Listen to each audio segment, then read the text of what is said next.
Assalamu alaikum, dear students. Welcome to the lecture of the quantum mechanics. In this lecture, we will discuss the Schrodinger's wave equation. And in wave equation, we have two different types. First is time dependent form, and the second is time independent form. In this, we will talk about the time dependent form of the Schrodinger wave equation. In time dependent form, we have a wave function in which our wave propagation is some types of a time dependent form, and we will definitely use the expression of a time in the wave function expressions. In quantum mechanics, the wave functions correspond to the variable y that we measured in the classical mechanics. However, we have also discussed that psi does not tell us anything. Psi is a complex number. We can obtain information by psi mod square. When we multiply this psi with the complex conjugate psi mod, psi steric, which is complex conjugate, we get psi mod square, which is the probability. So probability is the measurable things from which we can get informations, and it's is the sometimes of probability of a measuring of a particle with which this wave function is associated.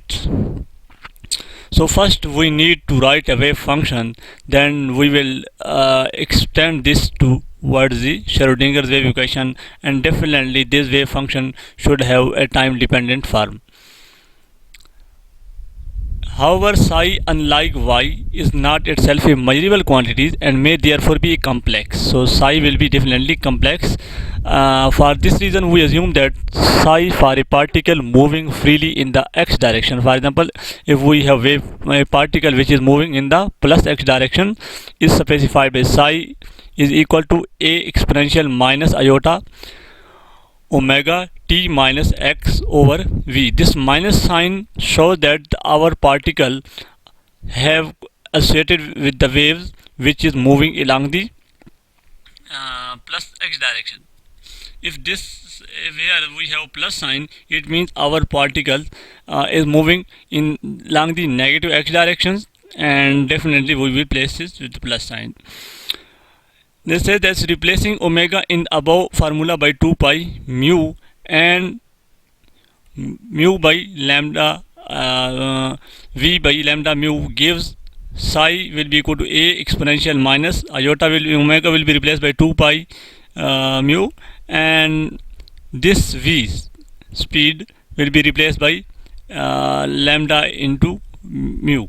So our expression will be modified like this. Why we have converted this expression of the wave function? We have already discussed this dependent form, this wave function formation, and this parameter. This a is amplitude, omega is the angular frequency, x is the displacement of a particle, and v the speed with which particle is moving or the wave is moving from left to right or right to left, and t is time. So we are converging this parameter from omega to frequency domains and from velocity to this lambda space, because this is convenient since we have already know that what mu and lambda are in terms of the total energy. We have expression for the total energies E and momentum of a particle in terms of mu and lambda. E is equal to h mu, where if we multiply this with the 2 pi and divide with the 2 pi, so this will become 2 pi h cut into mu. Now this energy is equal to 2 pi h cut mu. This contain the term of the mu, and similarly lambda is equal to h over p. If we multiply this with the 2 pi and divide with the 2 pi, so this will become 2 pi h cut, because h cut is equal to h over 2 pi. This is units of a quantums in quantum mechanics. So if we substitute these momentum expression and energy expression in this equation, so this will become psi is equal to a exponential minus iota over h cut et minus px.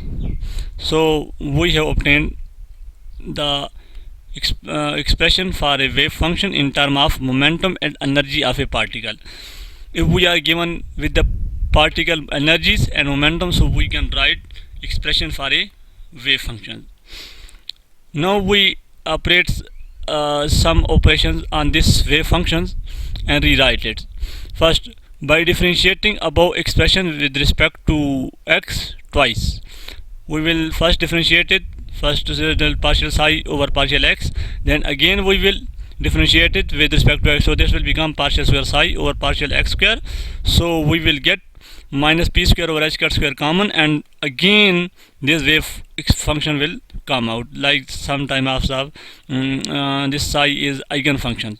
So we will get, if we take differentiation 2 times, we will get partial square psi over partial x square. So if we evaluate this expression for p square into psi, and so this h cut square will be multiplied on the other side, this will get minus h cut square partial square psi over partial x square. Now we differentiate this expression by differentiation above expression, this expression with respect to time once. So this will become partial psi over partial t, and this exponential term will be differentiated. A is constant, this will become minus iota e over h cut, and psi will become again because exponential derivative of exponential function will always reproduce a exponential function. So definitely we will have this psi formation after taking derivatives. So if we evaluate this, e psi will become equal to h cut over iota with minus sign partial psi over partial t. So we have two terms, p square psi, e psi, and this p square psi is equal to minus h cut square partial square psi over partial x square, and e psi is equal to iota minus h cut over iota partial psi over partial t. At speed small compared with that of light, the total energy of a particle is the sum of the kinetic energy and potential energy, where u is in general function of position and time. So we can write the total energy of a particle, E is equal to p square over 2m plus u of x and t. Potential energy as a function of x and t. So if we apply this on a wave function, this operator, E operator on a wave function, this will give us E psi will be equal to, so we have done nothing but operate this operator, energy operator, total energy operator on wave function. E is equal to p square over 2m plus u of x t, applying this whole operator on a wave function on the both side of this equation. So this will give us E psi is equal to p square psi over 2m plus u of psi.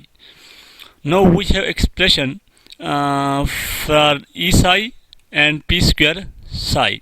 By putting the expression for E psi and p square psi, this is E psi, we will take this values and value of p square psi and will definitely substitute in this expression, this one. So we have now putting the value of energies and momentum from above equation. E psi is equal to iota h cut partial psi over partial t, and in the place of p square we will definitely put minus h cut square over 2m partial square psi over partial x square plus u of psi as it. This is known as time dependent Schrodinger equation. If we have a free particle, means a particle is unbounded, so our potential for that particle will be 0. So we will have iota h cut partial psi over partial t is equal to minus h cut square over 2m partial square psi over partial x square. So our this is expression for the Schrodinger equation when we have a time dependent, because this side energy expression contain time derivatives. If we extend this time dependent form of Schrodinger equation for 3 dimension, so this will give us iota h cut partial psi over partial t and minus h cut square over 2m. This will contain definitely partial psi over partial x square, partial square psi over partial y square plus partial square psi over partial z square plus u and psi.